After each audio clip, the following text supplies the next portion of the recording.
Ndugu yangu mkubwa ambaye ni waziri ambaye anasimamia masuala ya usalama, Mheshimiwa Kipchumba Murkomen azungumze, kisha amwalike Davis Chirchir, mambo iende sawa. Karibu Mheshimiwa Kipchumba Murkomen. Asanteni na Mwenyezi Mungu awabariki. Thank you. Asante sana leader.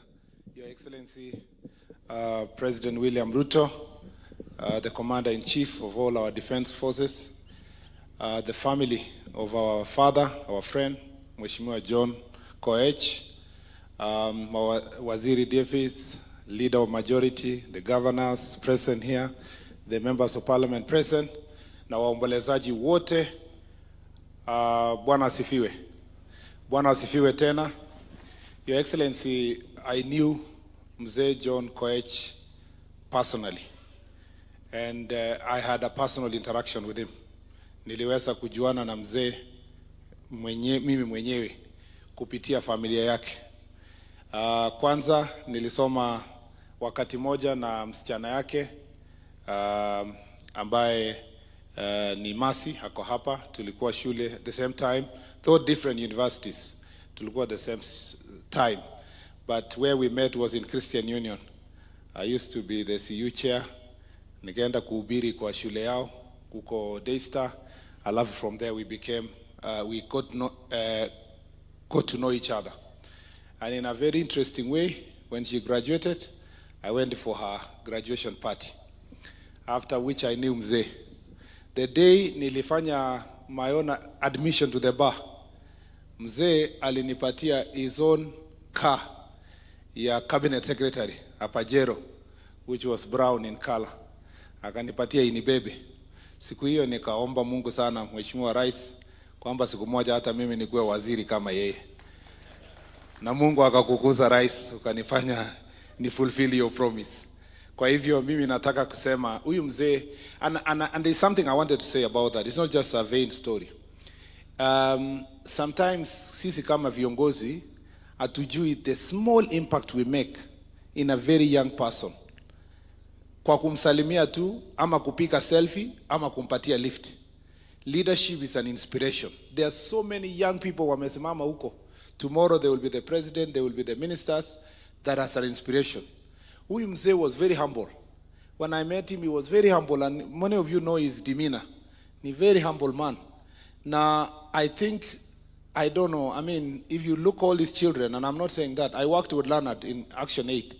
You will never know ni watoto ya mbunge. I mean, we were raised in a very nice way, in a very organized manner. You will never see even they experience the politics. Except, as I said yesterday, huyo Kiptuya kidogo ni mjuaji kidogo, lakini the rest ni wale wako very, very, very calm kwa sababu, I don't know, it's opposite. And I suspect, Your Excellency, ni kwa sababu ya mama. Sisi wote wenye tuko siasa, tunaumia sana tukisunguka kufanya siasa. Lakini familia zetu inapata nguzo ikipata mama kama huyu Mrs. Koech ambaye alisimamia nyumba yake kumsaidia mheshimiwa aweze akaongoza, and we want to thank her for that. Number 2, Your Excellency, I said yesterday and I want to repeat here. Mheshimiwa Koech, when he came to office, I know story yake inasema, when I went to visit him in hospital, which I went I think 3 times, but one of the stories aliniambia ni, unajua story yake ukisoma kwa hapo wanasema alikuwa mbunge up to 1990. Nobody talks about what happened between 90 and 92.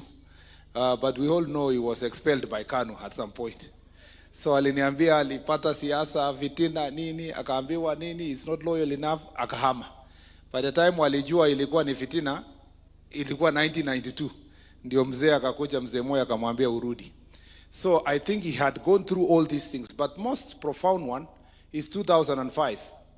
Wakati mzee Kibaki alikuwa amefika mwisho kabisa ya siasa yake, yani watu wanafikiria ameisha, referendum imefanywa, watu wamesema Kibaki amekwisha.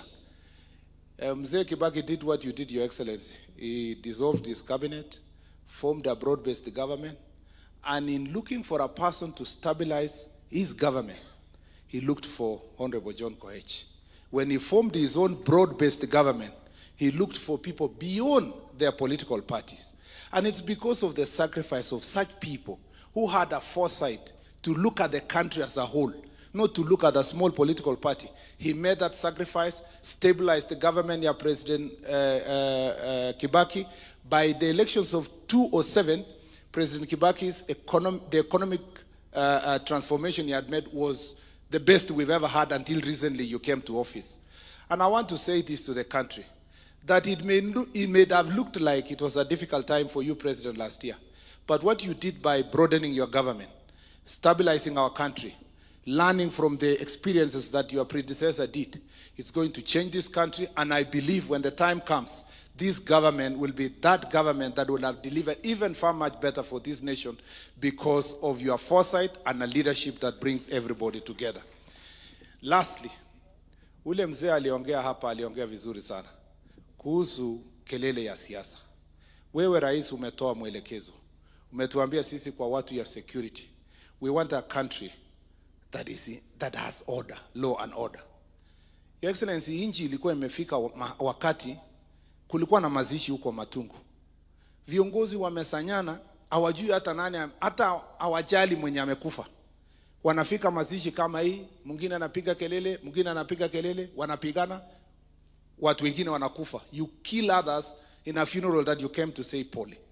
This behavior, your goons, Your Excellency, in meetings, is something you have given clear direction. And when you give the clear direction on Matungu, Your Excellency, you've not had uchasikia another incident like that in any other funeral.